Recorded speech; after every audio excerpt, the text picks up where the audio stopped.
everybody. I am so excited about this month's topic. The way that I want to approach this session is that I want this to almost be like me sharing my personal toolbox for how you can stay calm and focused and productive. And I've been thinking an awful lot about how we as human beings start to recognize or notice or pay more attention to the way that we're showing up, to our efficiency or productivity, but also to how we're feeling. And so we start with this recognition, and then we're going to talk about how to acknowledge it, whether it's a feeling, an emotion, a sensation, maybe a signal. And then lastly, how we act on those things. So those are going to be kind of the three main themes that we're going to walk through together. But first, let's talk about calm striving. So when I was preparing for this session and thinking about this theme, the first question that came to my mind, a question that I want for you to write down for yourself, is what is it that you are striving towards?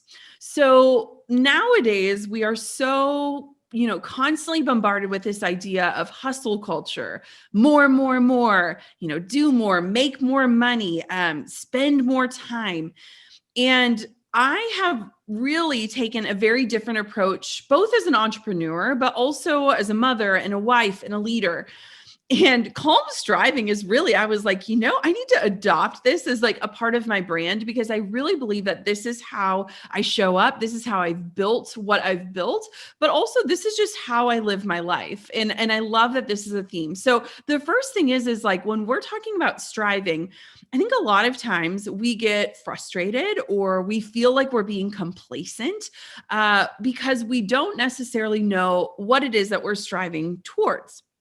One of the things that I found time and time again in my own life is that we often set goals, but we don't actually revisit them. We don't check in with ourselves. Is this goal still in alignment with my values? Is this goal still reflective of where I want to go? Is this something worth striving for? Is this something that I actually want, or something that society or a mentor or a family member told me to go after?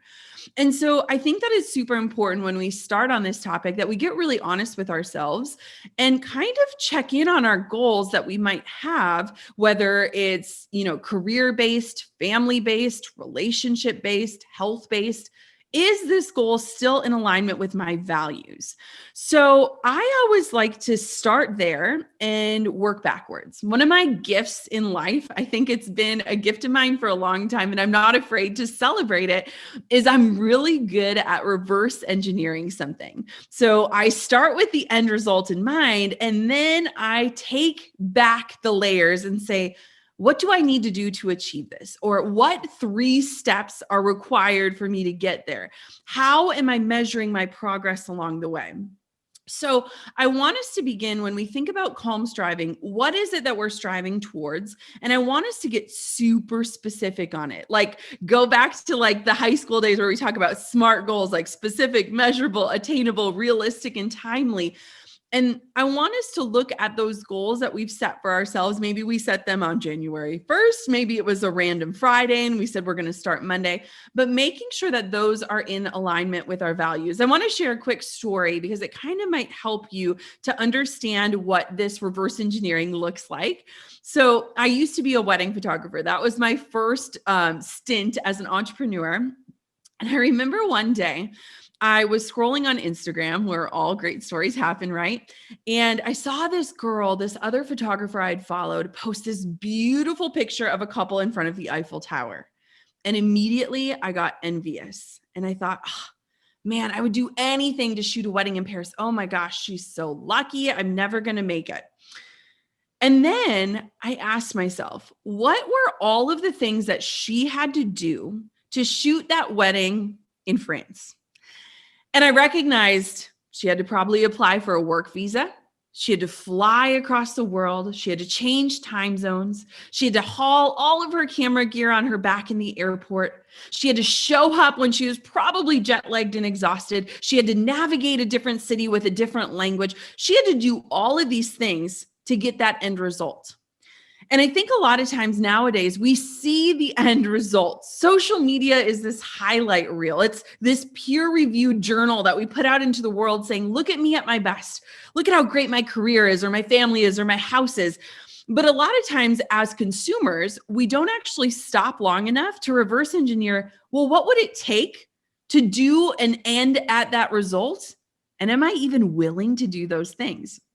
And it was so funny because when I started realizing all of the things that went into just shooting a wedding in France, I was like, you know what? That bingo hall wedding in Wisconsin last weekend let me sleep in my own bed. I got to hang out on Sunday with my family. I didn't have to go to the airport or haul a bag across through all of the lines. And I recognized, wait, I don't need to strive towards that. That's not the goal that I want. Sure, that end result is beautiful, but that's not in alignment with my values. That's not something I actually really want to do. And so I want for you to think about those things, because a lot of times when I think about the word striving, we're often striving towards these things that we've been told to want versus what we actually want. And so when we get really clear on what is it that we are working towards and what are the steps necessary, and am I willing and able to take those steps, it makes the journey so much more fun. And I think we need more fun in our lives. So one of the things I've been thinking about a lot is the long game. When we talk about goals, when we think about personal development, when we think about growth, we get really focused on immediate wins. We are humans that have things like Instacart or Grubhub. We can literally get a latte delivered to our house within 5 minutes. We're instantaneous people who love to stream things live. We get mad if it takes more than a minute to load a page.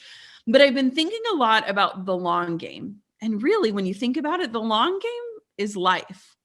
And so when we think about things like career, family, legacy, we get so caught up in these short-term goals or gains that we often abandon all of the things that are truly most important to us. How many of you found yourself, as the world shifted as we knew it, kind of asking yourself these questions like, am I happy? Am I exhausted? Like, what does my soul need? Is this worth it? I think a lot of us started asking ourselves these questions, and I hope and pray that you started to recognize, like, the long game is life. Short-term wins are really great for us in terms of building up our confidence, gaining momentum. But when we look at this pursuit, this chase, this endeavor, this striving, I want us to look at it in terms of like living a full life, in not just abandoning our here and now so that maybe someday we can have a brighter future, but in adopting this energy that says, I like what I'm about to do today. I'm proud of it.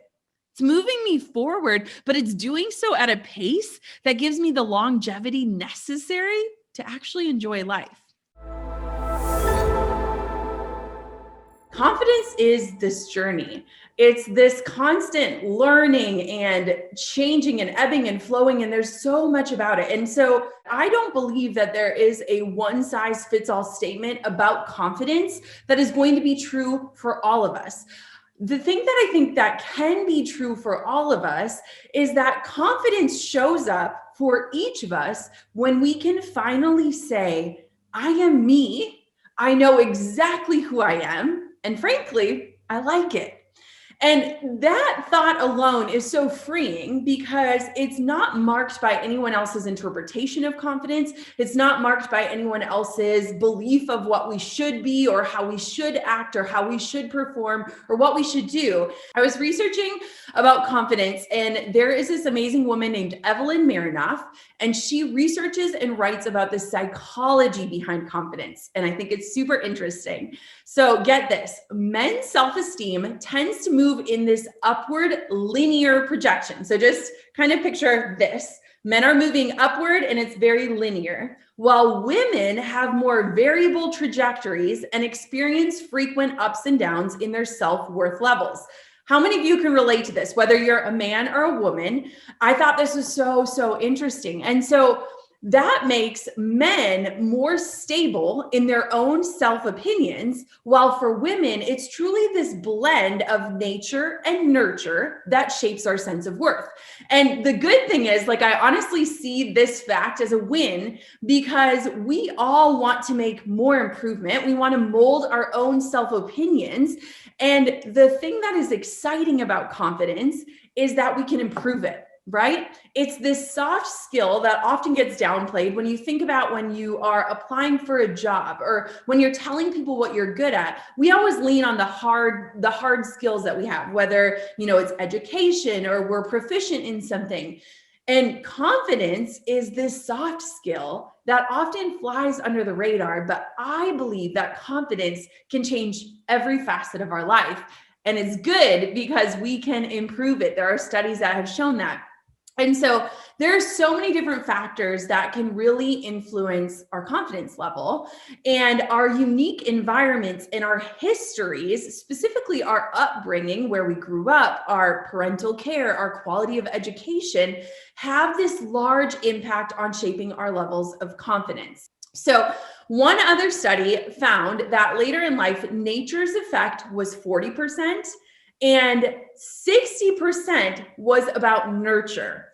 And I think about this a lot as a mother because I think about how I'm bringing up my daughter and how I want to instill confidence in her, and how what I do as a mother, how I instill that confidence is going to attribute for about 40% of what she believes to be true about herself and for herself.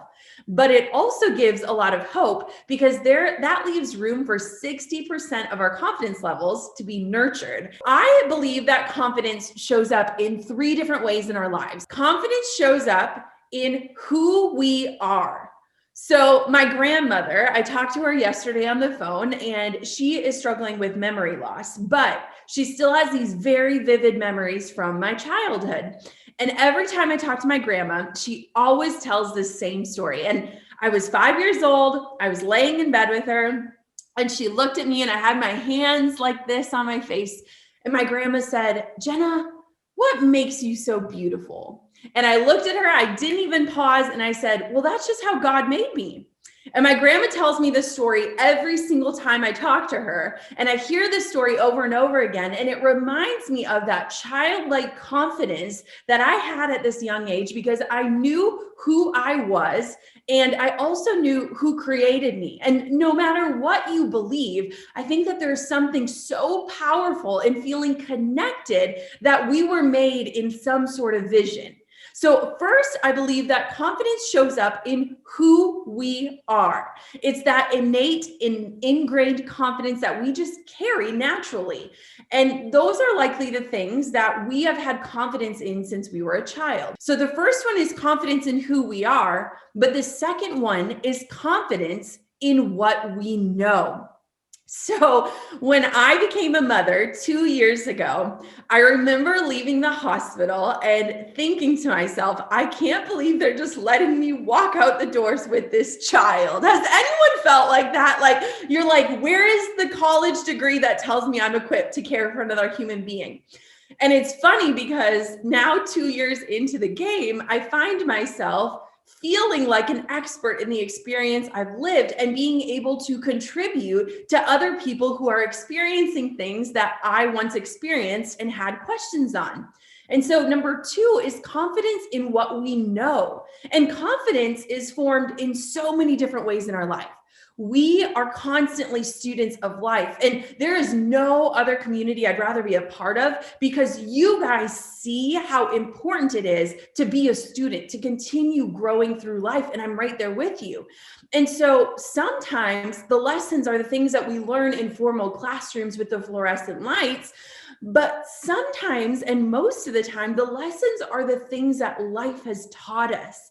When we soak in what we consume, we start to grow a level of confidence in what we know. And I want for you to really think about this one, because a lot of times we lean on more of the formal education, but I want to think about the things that life has taught you, the lessons that life has shown you, the things that you found yourself researching in forums at 3 a.m. because you need answers, because you likely know a lot more than you give yourself credit for. And in that knowing, you get to show up with more confidence. Now, number 3 is confidence in how we can impact. This leans on a statement that I like to say, which is who I am and what I do. Have you ever noticed that a lot of times when people take the stage, or they're hosting a community, or you land on a website even, a lot of times people will say, this is who I am, this is how I serve, or who I serve, and this is how I serve them. And I think that there's so much confidence in almost having that own mission statement for your life. And so when I look at the people who are out there who are really set on making the biggest impact, it's those who can confidently tell you, this is who I am, this is what I do, and this is how I serve the world. The deeper that we understand and feel confidence in our gifts, the greater our impact is. And I love that. So just to reiterate, the 3 things that I think can influence our confidence, and that ways that confidence shows up in our lives, are confidence in who we are, confidence in what we know, and confidence in how we can impact.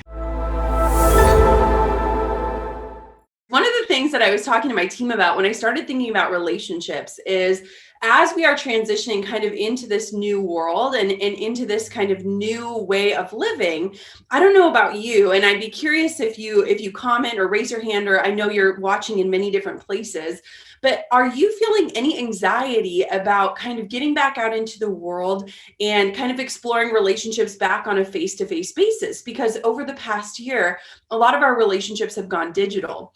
And I was doing a little bit of research, because there was this common thread on my team, which is a team of women. And we were saying that a lot of times we feel like we're lacking a level of closeness in relationships. Like we don't have a lot of close friends.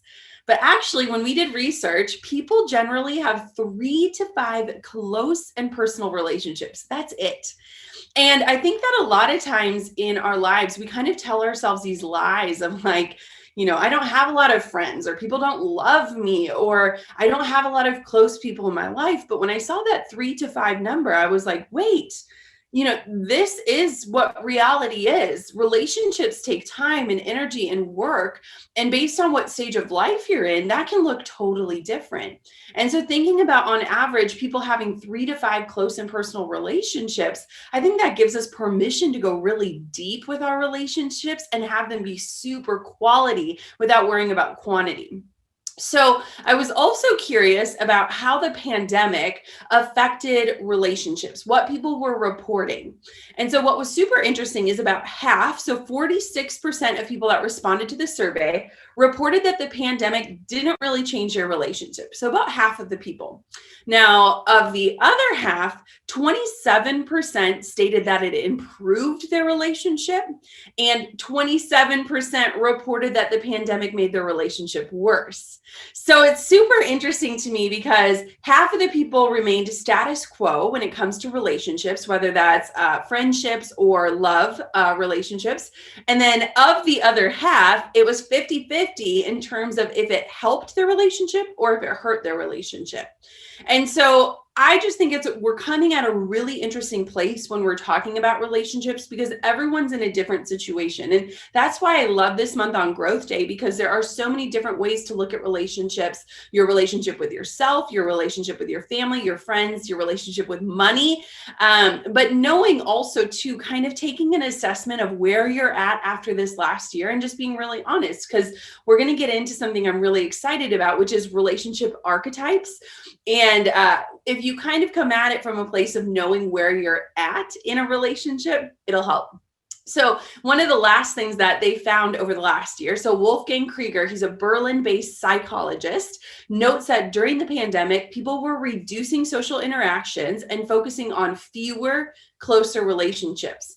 So if we get back to that idea of 3 to 5 relationships, close and personal, I think one of the beautiful things of this past year is that it almost challenged us to kind of let go of some of those relationships on the fringe, maybe that aren't serving or that are draining us, and really focus on deepening the relationships that are really personal and important to us. And so I think it's kind of a cool signifier that we were almost granted that permission through the last year.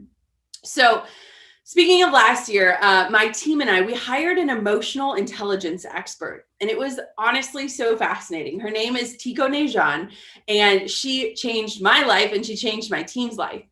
And in our analysis of emotional intelligence, we had to do these personal assessments. If you've ever done like the Enneagram or the Myers-Briggs, it's very similar to that, where you're kind of rating yourself. And one of the things that Tico called me out on throughout our relationship was that she said, Jenna, I see that you repeat a lot of the same behaviors in your relationships. She said, I sense these like patterns that you have. A lot of times I love to be the person that's the giver. And I'm not saying that as like a toot my own horn, like I love to give, but I love to show up in a relationship where I know I can add value, where I know I can help somebody. And when she called me out on that, she was like, my challenge for you is to like ask for help and not promise anything in return. I'm so bad at that. Like, I hate inconveniencing other people. I hate asking for anything. And she was like, you need to start flexing that muscle, getting better at that. And so Tico started challenging me to like work on relationships that I wasn't always the one giving, or always the one making sure that someone was taken care of. And it honestly was a huge challenge for me. But what's so interesting is, if you've never looked at relationship patterns, these patterns can be both good and bad. It's very similar to knowing your personality type, because when you can start to figure out what type of person you are or how you most commonly show up in relationships, it allows you to just bring this level of awareness to, is this healthy behavior or unhealthy behavior? And our relationships patterns dictate 3 basic things. So when we nail down what our patterns are, here's the things that they usually dictate. They dictate who we choose. So who are we choosing to be in relationship with? Again, this can be a love relationship, a friendship, whatever that looks like. So the kind of people that we're choosing, the behaviors we exhibit in relationships, or how we show up or act, and what we will allow in terms of how someone else treats us. Okay, so who we pick, the behaviors we exhibit, and what we allow in how we are treated. And so this group, the Science of People, they nailed down 5 main archetypes of relationships. So listen closely. I'm going to walk through the 5 main types. So the first type of person that generally shows up in a relationship is the caregiver. So the caregiver is when you're always trying to take care of or fix someone. You might seek out a relationship with someone who you believe needs to be fixed, even if they don't agree or they don't acknowledge that. So the first type is the caregiver. The second type is the alpha. So you want to be the dominant force, the one who makes the decisions, the person in charge. You kind of create the rules of the relationship. The third type is the parent. And I kind of giggled at this one because you take on a more maternal or paternal role. And it said, like, if you're constantly nagging your spouse to empty the dishwasher or pay the bills on time or put their shoes away. And I was like, oh gosh, is that me? But it's where you're parenting the other person. And so the third one is the parent. The fourth one is the codependent. So you lose your individuality to become this unit. You become kind of one with the other person, and you each kind of give up your individual identities to kind of create a new one together. That's the codependent. And then the last one is the push-pull. So this is the more volatile approach to relationships. It's the type of relationship where you commonly make up and break up. There's a lot of drama. Highs are high, the lows are low. So again, the 5 are caregiver, alpha, parent, codependent, and the push-pull. And I think it's super interesting because you can take on traits of different ones with different relationships, but what they found is that generally we show up as one main type, and that our relationships, who we choose, how we act, and the behaviors that we accept are generally based off of that archetype. And I thought that was so interesting. If you know which one you are, comment so that I can see. I'm just super curious. So when Tico, our emotional intelligence expert, called me out, I recognized I'm generally the caregiver, the person who loves to help and fix and come in and make things better. But I realized that like I need to kind of back off of that a little bit and also ask for care to be delivered back without strings attached. That's what a relationship is, right? It's not one-sided. And so awareness around the role is just something that can really heighten how you show up. And it can also kind of give you pause when you're in certain scenarios where you're prone to be the alpha or to parent or to create that push and pull, that drama, so that you can kind of take a step back and really enrich your relationships. So first, do we have any Milwaukee Bucks fans in the room? I lived in Wisconsin for 12 years. My husband is from Wisconsin, and they just recently won the NBA Finals, and I could care less about basketball. I actually went to bed before the game ended. But the Milwaukee Bucks were led by this man named Giannis. And Giannis has been playing for the Bucks for years. He's never left the team. And this year he led them to victory. And he is known for being one of the most humble leaders of the NBA. And I told Drew, I'm not going to watch the game, but I will watch Giannis's interview because he always says something just so profound and it's so simple. And I watched this interview of his and they were asking him, how do you become such a good leader? And he said something that Drew and I were talking about at dinner last night that really resonated with me. And he said, so many people that have done great things live in the past. They say, I once won this, or I did this, or I achieved this. And he said, that is ego. He said, on the other side of the spectrum, people that live in the future, someday I will, or I'm going to win this game, or I'm going to take down this person. That is pride. And he said, I have learned to live in the moment, to do my best to show up for the moment. And that is what has made me a good leader. And I thought, man, how incredible. This man is at the top of his career. And he said, if we never win again, I know that we did it and I know we can do it. And that's all I need to know.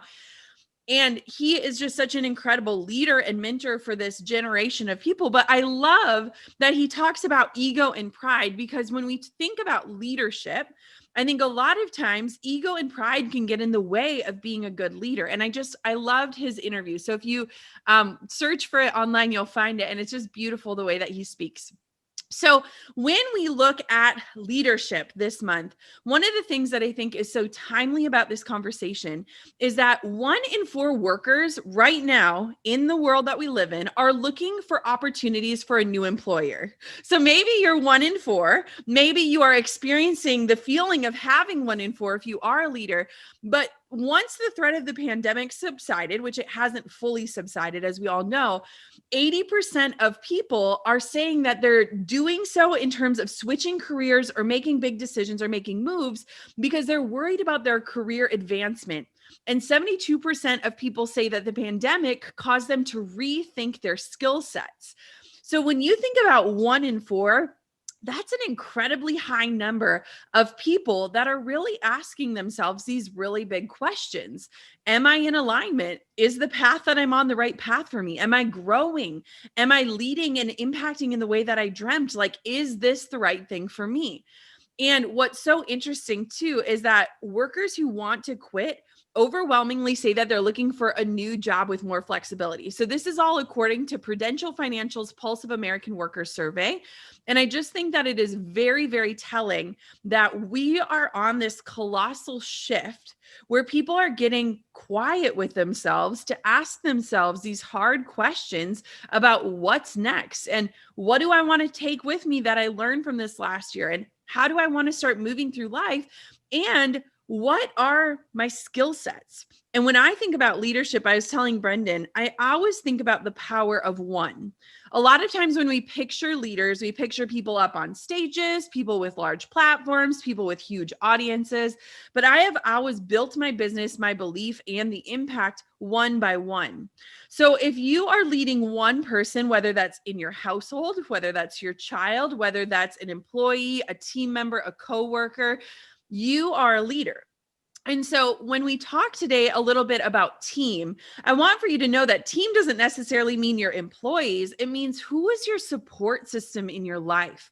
Who is your community? It could be, a house cleaner or a nanny. It could be a neighbor or a friend. It's who's got your back, right? Like, who do you have and who has you? So I was not always a lover of leadership. And I often joke with my brother, who now runs his own company that is growing to this day. We never were trained to become bosses, right? We started growing something out of pure passion that then required additional hands on deck. And a lot of times I'll find myself in a boss situation where I'm like, I never, ever thought that I would become a boss.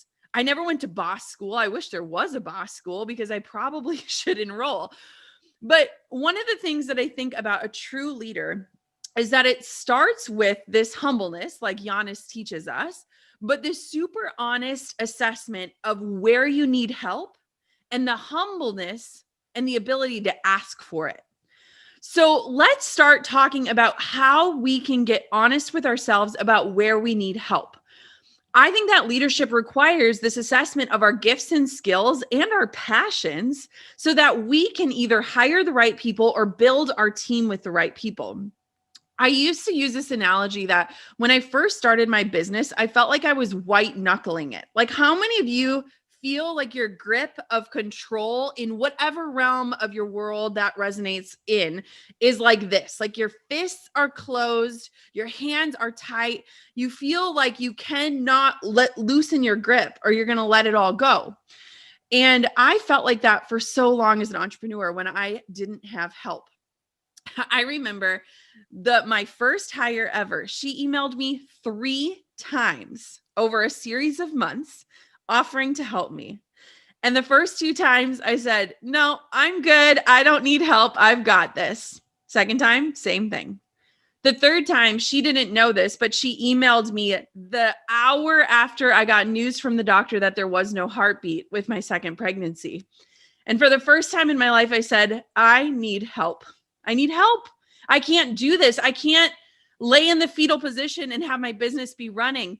And it took life bringing me to my knees for me to loosen that grip and open my hands.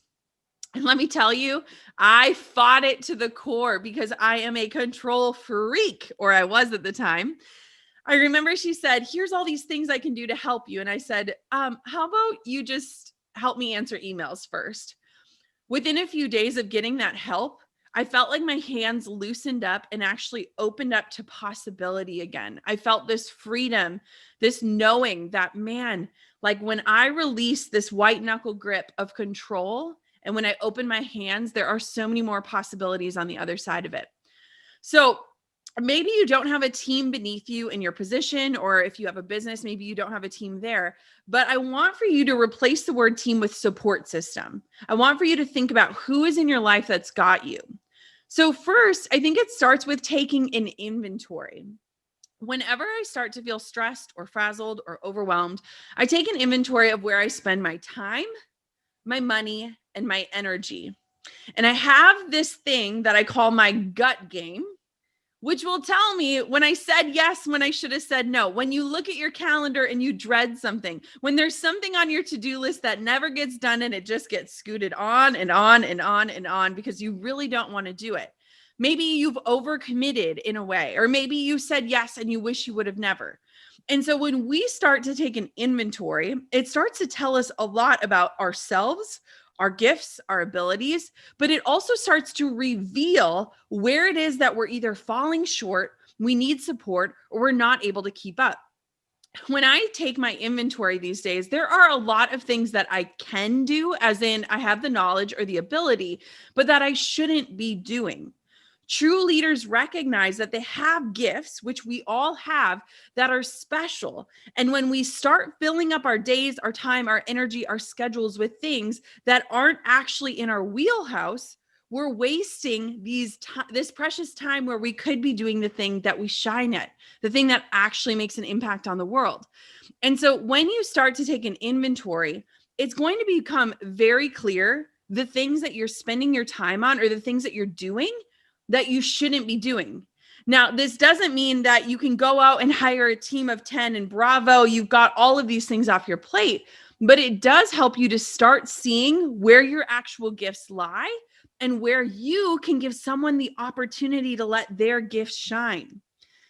When I used to look at outsourcing, I looked at it as a way of just getting things off of my plate. But now I see that I am giving someone the opportunity to do the things that they love, to come alive in a way. It's beautiful when you look at it in not a way of like, oh, I hate doing this, so I'm getting someone to do it for me.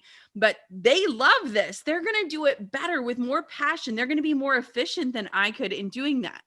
So even if you're not ready to outsource or expand your team or your network or hire a support person, it's important to know what your first step or your next step would be when you're ready. And I think that when we can create a vision of where it is that we do need support and start to imagine what that support can look like, it takes that art of manifesting someone and actually puts action and vision behind it. And I think that's so important.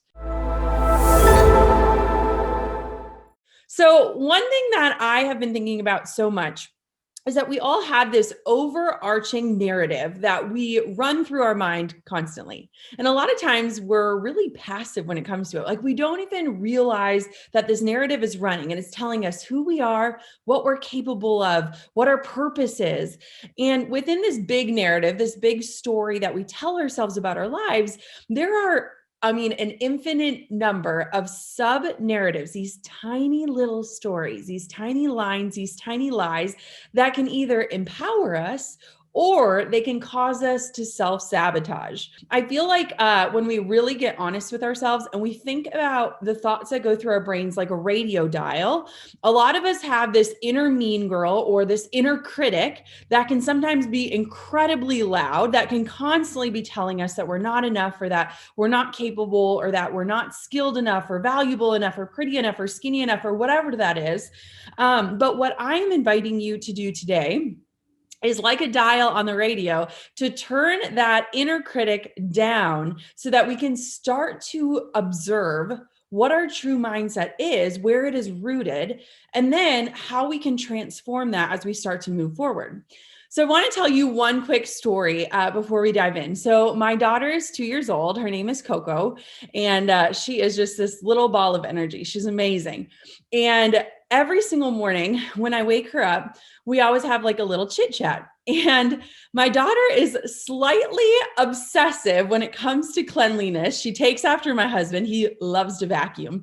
And one morning I saw her lick her finger and try to wipe a little mole off of her arm. She has this tiny little freckle and oh my God, I just love that freckle so much. And so I'm waking her up out of bed and I watch her lick her finger and she's just trying to get this mole gone. And it broke my heart because I was like, something in her thinks that that makes her broken or messy or that there's something wrong with that.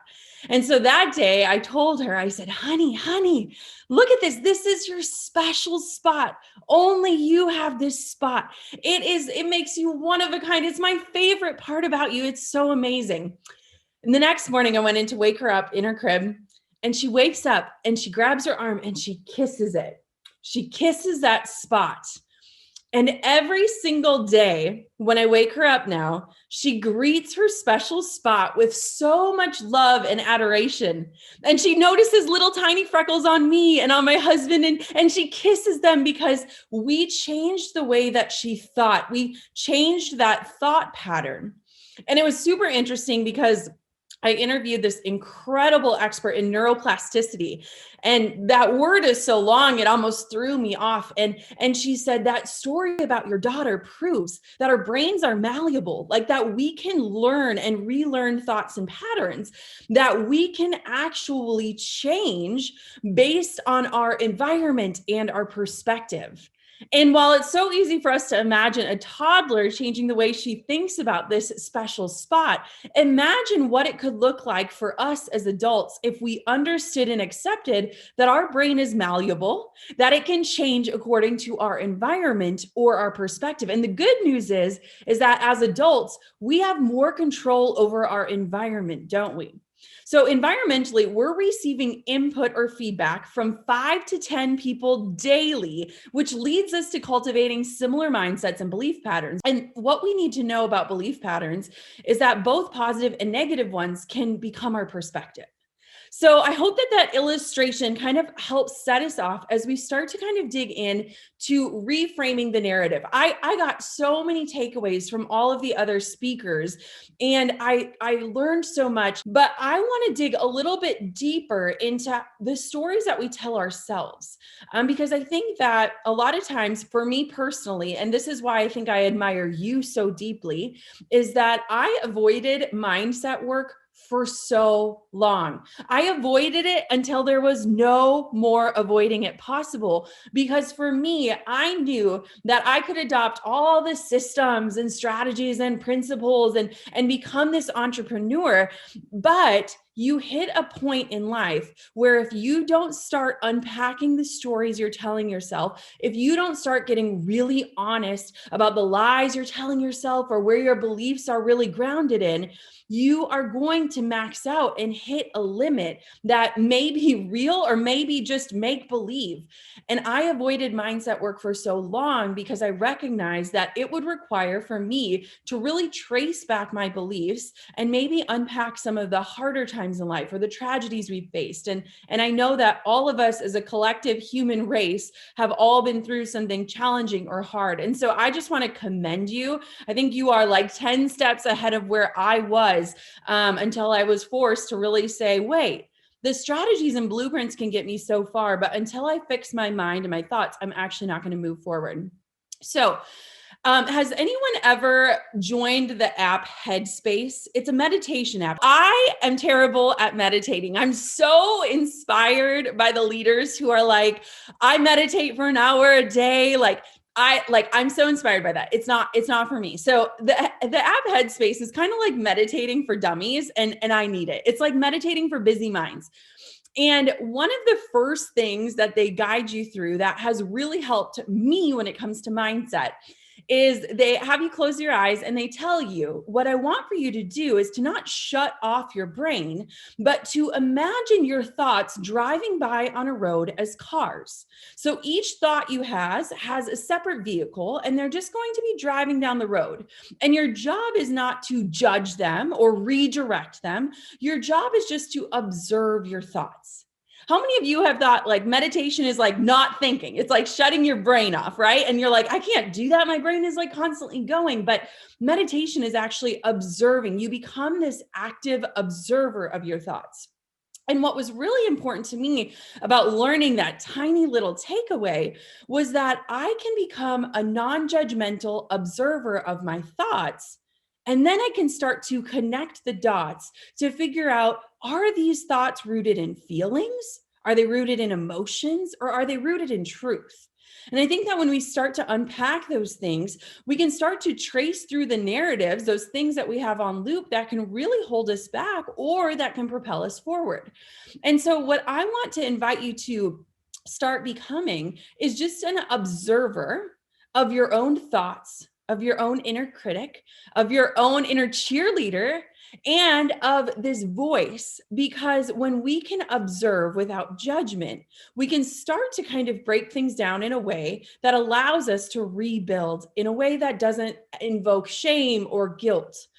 One thing I want us to think about, the main areas where we have inner dialogues are about our work life, our financial life, our relationships, our health, and our abilities. And so when you think of those categories, I would challenge you to think about or write down the top area that you're struggling with the most. And so let's say you really struggle in work and you might be doubting your abilities to be able to effectively communicate. So you question yourself all the time. You question, did I say the right thing? Did I not say enough? Should I have raised my hand? Should I have spoken up? And that makes you really wonder, like, am I ever going to be a good leader? Can anyone relate to this? I feel like sometimes communication can be that thing where we're like, someone once told me I'm a terrible communicator and thus I must be. So whatever that story is that you're telling yourself in that area of life where you're like, I want to improve or grow here, or I want to change that narrative, I want for you to think about, how can you get all of the thoughts out? This does not need to be a journal entry that you'll come back with fondness. This could be something you could burn, but write down all of those dialogues that you tell yourself that you believe to be true. So what is that story that you tell yourself about why you believe you are lacking, or you're not effective, or you're not successful in this area of life?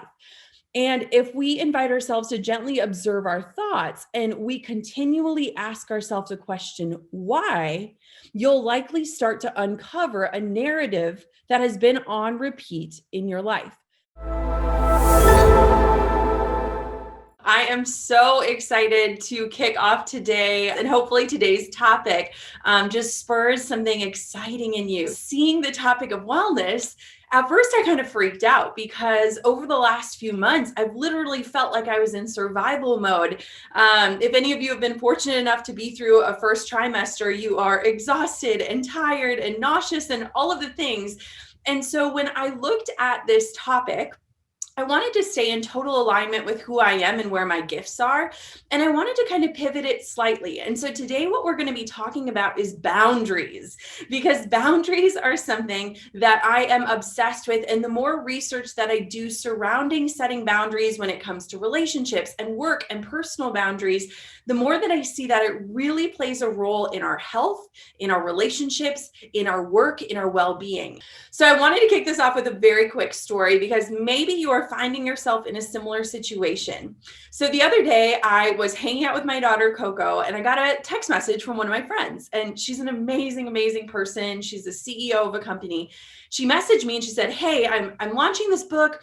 Well, could you do this interview with me? It would mean so much to me. I want you to be a part of this book launch." And I'm juggling a toddler on my hip, and I'm like, yes, I will. And I didn't give myself time to actually think, like, do I have the bandwidth for this? Is this going to work with my schedule? Is this going to not just serve her, but also serve me and where I'm at?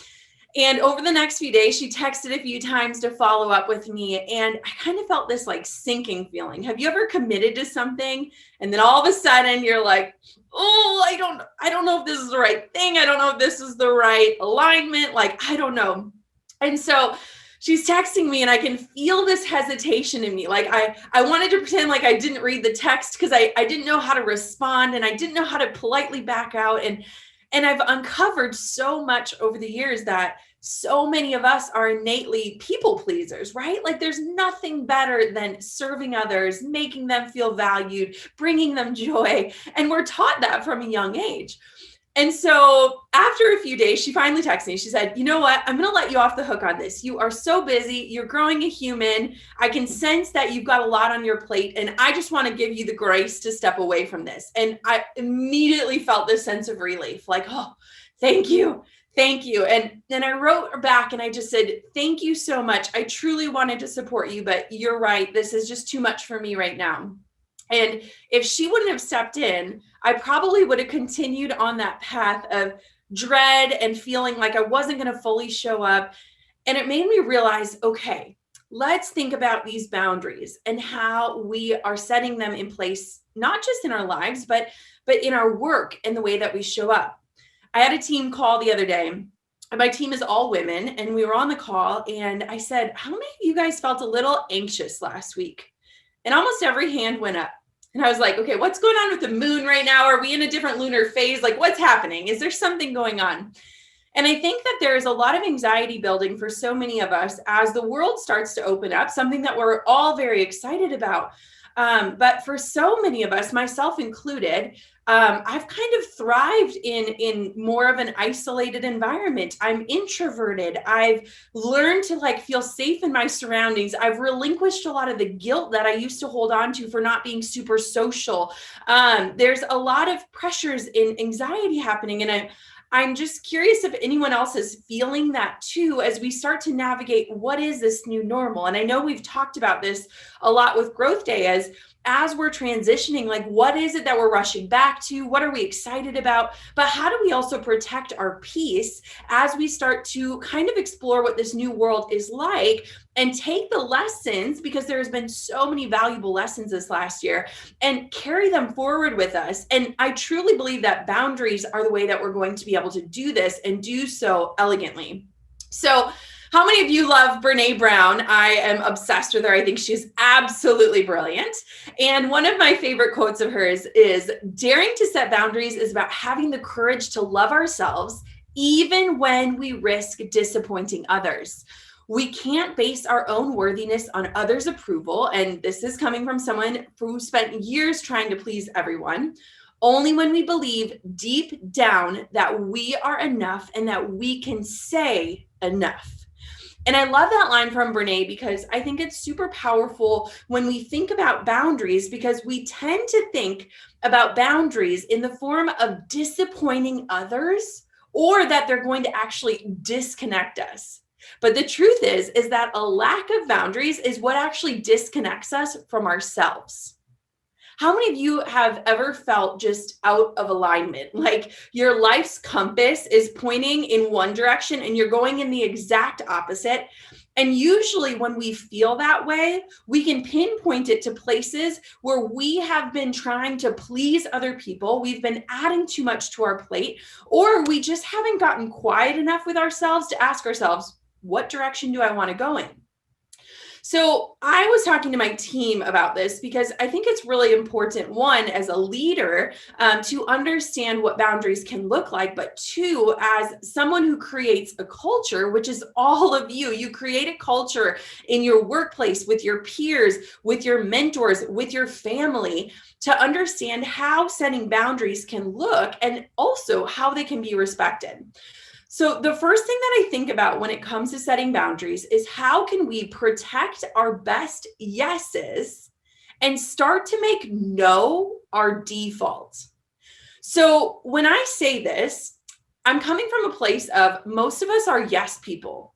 We want to say yes to every request, every opportunity, every chance to serve, every thing that we're needed. And we love to feel helpful. We love to make an impact. We love to show up for others.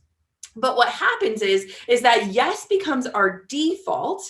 And so we start to overextend ourselves. How many of you have looked at your calendar and just felt dread? Like it's too full. There's too many things. I can't believe I said yes to this meeting and then baseball practice, and then I got to go here and I got to go there. When we start to protect our best yeses, like really covet them, it starts to help us make no the default. And here's what I want to share with you. I was sitting at a table the other day talking to another mother. And I told her, I said, I've gotten really good at saying no. And she's like, wait, tell me how. How do you say no? And I said, well, you know what? I created this template. And it helps for me to communicate super clearly why I'm saying no without making the other person feel uncomfortable or that they're not worthy. And so she goes, can you send me that template? And I said, yes. So here's what the template says. Thank you so much for reaching out and sharing your idea or your vision or your request with me. I've recognized that at this time of my life, any yes that I say is an equal no to the values that I've set for myself when it comes to time, family, and energy. I want you to know I'm cheering you on and championing you every step of the way. And my no is not in regards to you, how much I care about you, or your brilliant idea. It's more of me making an attempt to walk out my values in this season. And she goes, oh, wait, what? That's what you send people? And I said, yeah, that's what I send almost everyone. And she said, wow. That makes me respect you so much more. It doesn't make me feel less than. It doesn't make me feel like my idea stinks or I'm not worthy enough of your time or your energy. It actually makes me see that people can walk the walk. And so I created templates like this that allow me to communicate that boundary in a way that shares why I'm saying no, but also cheers that person on and encourages them to also set those boundaries. So obviously today is all about focus, flow, and productivity. How many of you feel like you are professional multitaskers? Like give you a million things and like you can manage it. The busier you are, the better you are. You're the people that can like do 5 things at once, and your spouse or your partner says, were you even listening to me? And you can repeat back exactly what they were saying. And one of the things that when I was thinking about like, okay, what does the world need? Like, what do we need right now? Is that we are finishing our days, and maybe I'm speaking for myself, but tell me if you're feeling this way too, where you're finishing a day and you've worked so hard and you're exhausted and you're like, wait, what did I actually accomplish? Like, I feel like I got nothing done. I actually feel more overwhelmed after working all day than actually getting things moving forward. And when I think about this last year, especially as we approach the year mark of when the world shifted and everything changed as we knew it, I'm thinking about how so many of us are wearing so many hats. For me, I operate as a family unit. My husband and my daughter are home all the time. I have a dog under the table right now who I'm praying she doesn't bark. And we're constantly being pulled in so many directions and wearing so many different hats. And when I first became a mother, one of the biggest challenges for me was feeling like I was constantly half in on everything, whether that was work or motherhood. I would be checking emails while I was nursing my baby, or, I'd be up in the middle of the night and then I'd start thinking about work when I was holding my child. And I realized that focus is so important, not just for us to get more done, because guess what? We're not efficiency machines. Our worth is not found in our output, but to feel accomplished and to finish our days like resting our heads and saying, well done. You did something today that was awesome and you moved forward and you progressed in your life. Now, one of the things that was super interesting, and a study done by the American Physiological Association Cognition, they performed this on people trying to perform more than one task. And they realized that our mind and our brain are not naturally designed to perform in this way. And it can actually cost us. So when we are trying to multitask, it can actually cost us 40% of our productive time. So when I became a mother and I made the decision that I wanted to nurse my daughter, and that was going to be part of my job for the next year of my life, I realized that I had these very short windows of time to work. And maybe you can relate to that, whether you're in a 9 to 5 or you're working from home or you're building up your side hustle, you get these really small windows of time where you need to move the needle forward. And so if you think about the fact that multitasking can actually take away 40% of our productive time, we've got to figure out ways that we can actually focus so that at the end of the day, we're saying, man, I got so much done today, or I feel really capable, or I'm feeling really confident that I was productive. So we first have to kind of break down some of the lies. One of the things that I always say, and it's not my own quote, it's someone else's, but it's busy is not a badge of honor. For so long, when you run into someone at the store, or if you're sitting down with a friend and you're like, how are you? And you're like, oh, I'm so busy. We started to like wear that and confuse that as something to be honored, that being busy meant that we must be successful, or that we must be doing big things, or that we must have found this secret. But being busy and being productive are two entirely different things. And I really want to make sure that we establish that difference, because one, it's going to change how we show up in our own lives, but it's also going to change how we destigmatize the whole act of hustle culture and busyness. I am very focused on lifestyle in the sense of wanting to be a present mother. I want to be a great CEO. I want to be a change maker and an impact leader. But when I'm working, I want to be productive. I don't want to be busy. I was recently just talking to my cousin, who's a single mother of 3, who had to work from home and also homeschool her children all at the same time. And I was like, I don't know how you got it done. And she's like, it's crazy how productive you can be when you know you only have a limited amount of time. And the thing that we tend to forget is that our time is a non-renewable resource. It's something that we can't go out, we can't earn more of, we can't get it back. And so I walk through life looking at time as my currency. And so when I think about time being my currency, it's super important that the ways that I'm spending it are indicative of the life that I want and the work that I'm doing. So the first thing is called a brain dump. Okay. I know it doesn't have a fancy word, but this literally has changed my life in so many ways. So have you ever felt that you have so many ideas swirling in your head, you're so overwhelmed that you don't even know how to take any action? It's almost like we're paralyzed in inaction because there's so many things we're trying to remember, so many things we know we need to do. So whenever I start to feel overwhelmed, which I'm going to be honest, even this week I was feeling this way, what I did is I opened up a blank document or took out a blank piece of paper and I wrote down every thought that was in my head. Like I almost imagine, like close my eyes and imagine the thoughts just pouring out of my head through my pen or through my keyboard. And they can be the most random thoughts. So it could be like, I need to book a pediatrician appointment for my child. I need to make sure this email gets responded to. I need to make this in my funnel and I need to work out, like whatever it is, it's like these things that are like living in our head that are almost like bogging us down. And so brain dumps are not meant to be pretty. They're not necessarily practical, but they're this way to release these thoughts from your brain and trust that they are safe.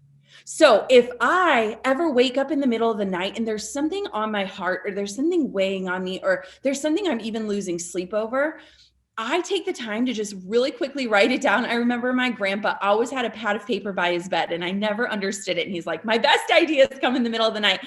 But for me, when I can release that thought and say, okay, I know you safely exist here. I don't need to think about you until I'm ready to come back to you. It has been such a game changer for me. I think that a lot of times we worry that we're going to forget something. And so we almost keep these thoughts living in our brain as a means of like, don't forget, don't forget, don't forget. But when we bog our brain down so much with all of these don't forget thoughts or all of these random things that we know we could take care of, not maybe now, but later, we're inhibiting our ability to think creatively, to think positively, to generate new ideas.